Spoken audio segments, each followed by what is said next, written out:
Good day to you, Miss Noynay. So today we are assigned to report about linear programming model. So we are given two types of problems which are different in nature. The first problem is only a mathematical model, while the second problem, which will be shown later on, is a complete word problem. So what are we waiting for? Let's start. So the first given is already a mathematical model, or what we call also an objective function. So the given is the maximum of z is equals to 5x plus 8y. So this is our objective function. Our subject to constraints are 2x plus y is less than or equal to 14. And the second constraint is x plus 3y is less than or equal to 17. And lastly, our non-negativity constraints are x is greater than 0 and y is greater than 0. The first step that we should do is to subdivide or sort out the structural constraints.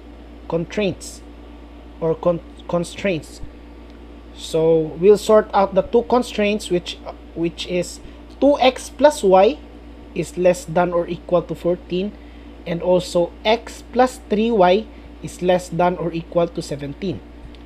So now I would like Adrian, Fernando, and Lopez to explain how to get the values of x and y in both of these constraints so that we can use the value of x and y for the graphing later on. So let's go. The first structural constraint is 2x plus y less than 14 or equal to 14. To be able to grade the points and graph this constraint later on, we need to make this inequality into an equation. So now we have 2x plus y equals 14. So now kailangan na to kuhaon ang value sa x and y. We need make our x and y 0. So now focus ata sa x.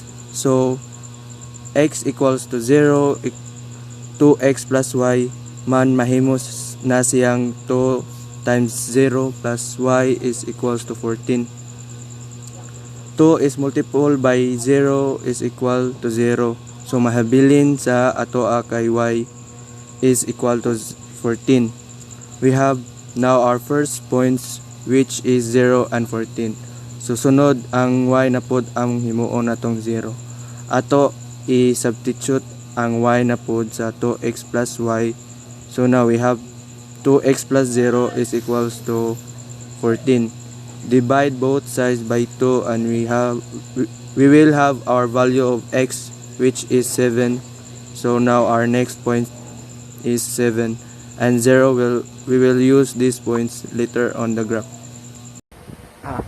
The second structural constraint is x plus 3y less than or equal to 17.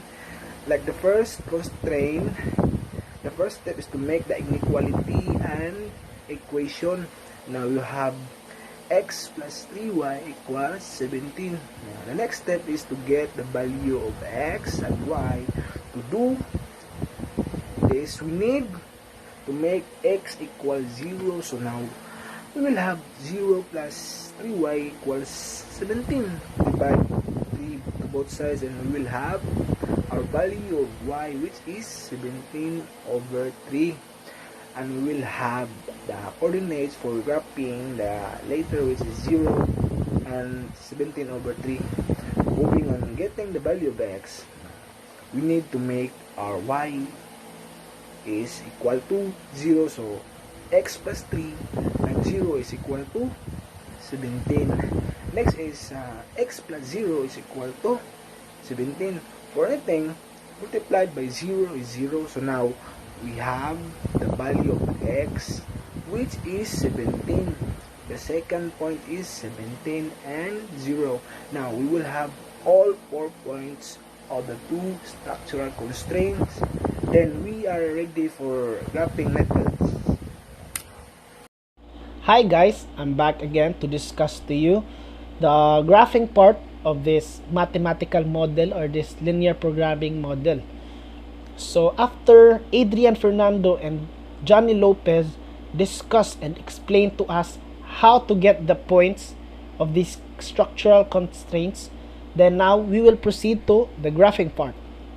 So the first point that we got from our first constraint is 0 and 14. So now we will graph this in our Cartesian plane. After we have this point, we'll now move on to the next, which is 7 and 0. 7 and 0. 7 is for the x-axis, while 0 is for the y-axis. So now, after completing the 2 points of this structural constraint, we can now connect these 2 points and make a line. So as we can see in the screen, we have the line which is labeled 2x plus y less than or equal to 14. So this shows that this line is the line which is for our first structural constraint. So the next line is for the second constraint, and this is what we'll be getting. So for the first point of the second structural constraint is 0 and 17 over 3. So we'll now graph this. 0 for the x-axis, while we have 17 over 3 for our y-axis. After plotting this point, we'll now move on to the second point of our second structural constraint, which is 17 for the x-axis and 0 for the y-axis. Now, after plotting these 2 points for our second structural constraint, we can now connect them both with a solid line.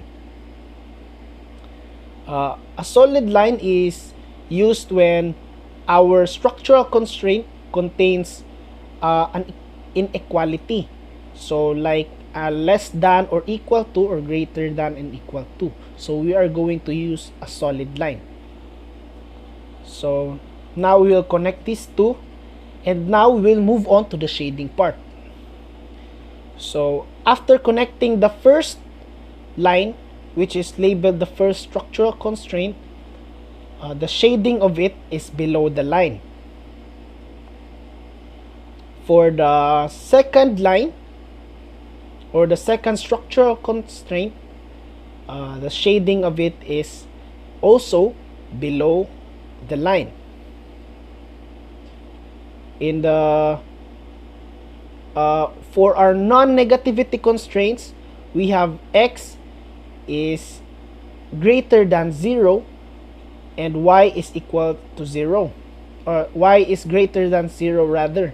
So we will be having our shading in the whole second quadrant and the whole fourth quadrant. So there, as we can see in our illustration, we have now completed the graph. So what we will be doing next is to identify the feasible region. So what is the feasible region, guys? So the feasible region, as what our teacher discussed, is that this is the region wherein it is shaded by all 4 constraints, or maybe 5 constraints at the same time. So here we have the vertices or the edges of our feasible region. After getting the edges of our feasible region, we can now move on to getting our corner points and substituting it to our objective function. So now, guys, for our corner points, we have 0 and 0, or our origin for our Cartesian plane, because it is one of the edges of our feasible region. Next is the 0 and 17 over 3, or if we convert it, it will be 5.6. Next is 7 and 0, and lastly 5 and 4. So now we will move on to substituting these corner points to our objective function, which is maximum of z is equals to 5x plus 8y. So we will use 5x and 8y. So for the first corner point, let us first look at the first column and also the first row. So we have 0, 0. When we substitute it to 5x plus 8y, it becomes 5 times 0 plus 8 times 0 is equals to 0. The second row contains the corner points of 0 and 17 over 3 as our y. So now we will substitute it in our objective function, which is 5x plus 8y. So 5 times 0 plus 8 times 17 over 3 is equals to 45.3. Now let's move on to our third corner point, which is 7 and 0. This is the third corner point of our feasible region. So we will substitute it to our objective function. Our objective function is 5x plus 8y. And we substitute it, it will become 5 times 7 plus 8 times 0 is equals to 35. The next or the last corner point was found not by subtraction method but only by graphing. It is because we have an actual graphing paper here, which makes it easier for us to use the graphing method or the meeting of the points. Okay, so let's move on. So we have the corner points 5 and 4. So when we substitute it to our objective function, which is 5x plus 8y, it will become 5 times 5 plus 8 times 4 is equals to 57. So now, as we can see here in our screen, we have both the the 4 results of the 4 corner points in our feasible region. Namely, for the first corner point is 0, second corner point is 45.3, the third corner point is 35, and the last corner point is 57. Obviously, if you want to maximize z, then we will go on with 57. So the solution set for our first linear programming problem or linear programming model is x is equals to 5, y is equals to 4, and our z, which is maximized, is 57. So that was it, guys. We found the solution set and we also maximized our z for the first linear programming problem. So now we would like to move on to the second word problem, which we will be using the skills that we have acquired from the first problem. So what are we waiting for? Let's go.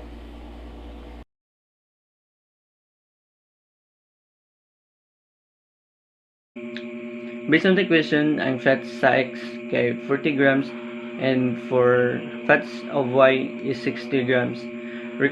And the required fats is 380 grams. So from protein, the fat of x is 20 grams, the fat of y is 60 grams, and the required P 240 grams. Calories 160, the y is 1200, and the required is 9600. The cost is 100 pesos and the y is 80 pesos. So to get the total cost, you can use 160x plus 80y. And since the objective of us is minimum cost equals 100x plus 80y, mauna ato objective function. And the last, maunang negatively constrained, which is all positive ra na siya, nga makita na siya sa quadrant 1 sa graph. So next, this solution is the path to get x and y. So 40x plus 60y is greater than or equal to 380 is x equal to 0. So in order to proceed, ato i-equation atong x which is equal to 0. So 40 times 0 which is ang 0 kani is mao ni atong x. So 40 times 0 plus 60y is equal to 380. So 60 divided by itself is 1. So then 380 divided by 60 is equals to 6.33. So mao nakuha ning 6.33. So 0 then 6.33. So nganong na ay 0 dire kani siya which is mao ni siya ang value sa atong x. So kaning 0 then 6.33 mao ni siya atong 1 point. So next, in order to get x, so y equals 0, 40x plus 60 times 0 is equals to 380. Then 40x plus 380, so 40 divided by itself which is 1. Then 380 divided by 40x is equal to 9.5. So x is equals to 9.5, then ang 9.5 niya 0 is mao ni siya atong 2 points. The second structural constraint is the protein. 20x plus 60y less than or equal to 240. So the first step is to make this inequality an equation. So mabuhat ni siya og 20x plus 60y equals 240. So para makuha nga ato ang x, ato ang i-equal ang ato ang y to 0. So natay 0. So ato rang i-apply ang 0 sa x. So 20 times 0 plus 60y equals 240. So the 20 times 0 equals 0. So ato ra ning iubos ang 200 ang 60 og 200. So atong kaning silang duha ato aning i-divide og 60. So para ma-cancel out ang 60 para y na lang mabilin. So cancel na to, butang tong y. So 240 divided by 6 equals to 4. So nanatay y4. Sunod, ang ato ang y na pud sa ubos, ato ang equal to 0 para atong apply ang 0 sa ato ang given. So 20x plus 60 times 0 equals 240. 60 times 0 equals 0. So ato rang iubos ang 20x and equal to 240, tapos i-divide na to sila both side og kuan 20 para maka-cancel out gihapon. So ato na nang i-cancel out ang 20, tapos ibutan na to sa ubos ang x, tapos 240 divide 20 equals 12. So nanatay y na 12. So makit-ara na to niya sa graphing ang kaning mga coordinates aning nilang duha. So the next reporter please. Salamat. Good day everyone. After the second structural constraint, now we have the third structural constraint. Given is 1600x plus 1200y greater than or equal to 9600. So imo ra na siyang i-change to equal ang structural constraint niya. So mahimong 1600x plus 1200y equal to 9600. So to find our y, let us substitute x to 0. Given 1600 times 0 plus 1200y equals to 9600. So 1200y equals 9600 equals y equals then 8. So dun sa pag-solve ang y, so 1200 multiply by 0 is automatic 0. So since we multiply 1,200, to move on we divide it to the left side. So 9,600 divided by 1,200 manang is equal to 8. So now the y is equal to 8, and now we have the points 0 and 8. So to find our x, same rasad sa y ang pag-solve sa problem given 1,600x plus 1,200 times equal times 0 equal 9,600. So 1,600 times 1,600x equals to 9,600. So ang x niya is 6. So yun sa pag-solve ang x, same ra sa problem kanina. 1,600 times 0 automatic, so 0. So since we multiply 1,600 to move on, we divided to the left side.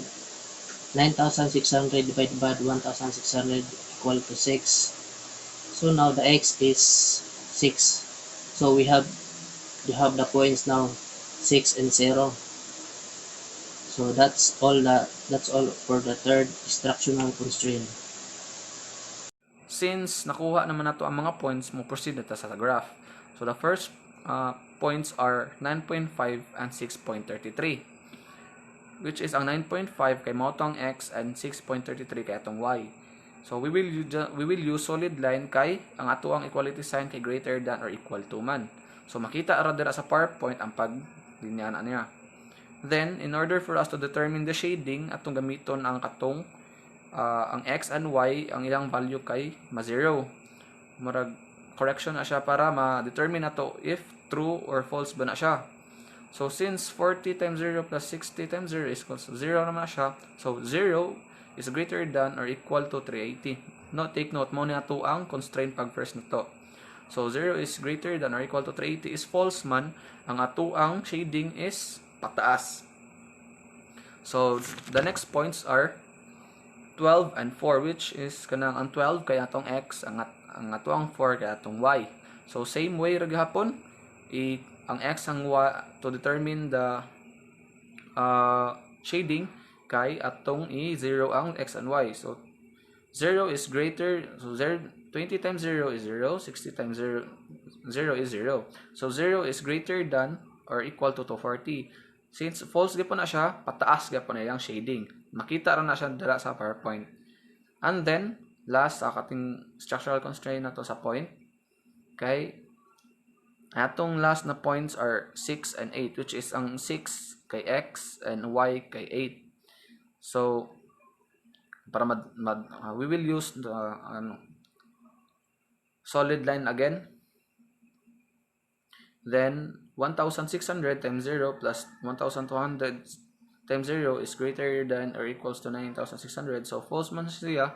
So ang shading sa points na 6 and 8 is pataas. Now nakuha naman nato ang ang pag-graph, and then nakuha na sa nato ang shading. So after na ato nang pangitaon ang mga corner point or ang vertices. So ang ato ang to find the vertices kay atong tanawon dara kung asa mga line ang nag-intersect. Kanang naabot, kanang naapil sila sa tanan na shading. Since kanang amurang gisunod ang giingon ni Miss na ma-search sa geogebra.org para makuha namo ang accurate na mga vertices para dili may maglibog kay since kanang kung amo ra ning manumanuhon kay dili jud siya makuha ang kaning mga vertices. So we use the geogebra.org para makuha. So among vertices are 0 and 8, 2.5 and 4.67, 7 and 1.67, and 12 and 0. So proceed. So after graphing, we need to find out, and we have two columns at the moment. The left side column constrains the edge of our visible region, while the right side shows the substitution of our h, or our verticals or objective functions. So the left side columns is 8x and 0y. So the right side columns, which is the objective functions, is 100 substitute 0x plus 80 substitute 0y is equals to 640. And the second one is the 12.5x and 4.67y. And the right side corner is the 100 substitute to 2.5 plus 80 substitute to 4.67y is equals to 643.x. So the third one is 7x and 1.67y, and the right side corner is 100 substitute 7x plus 80 substitute 1067y is equals to 833.6. And the last one is 12x and 0y is 100 substitute 12x plus 80 substitute 0y is equals to 1200. So the next corner point, the right side in this problem, we are finding the minimum cost, which is obviously the second corner point, 1, with a cost of 623.6. So the solution set of this LP is x is equals to 2.5 and y is equals to 4.67 and c is equals to 623.6. So that was it, Miss, for our report about linear programming problems. So thank you for watching.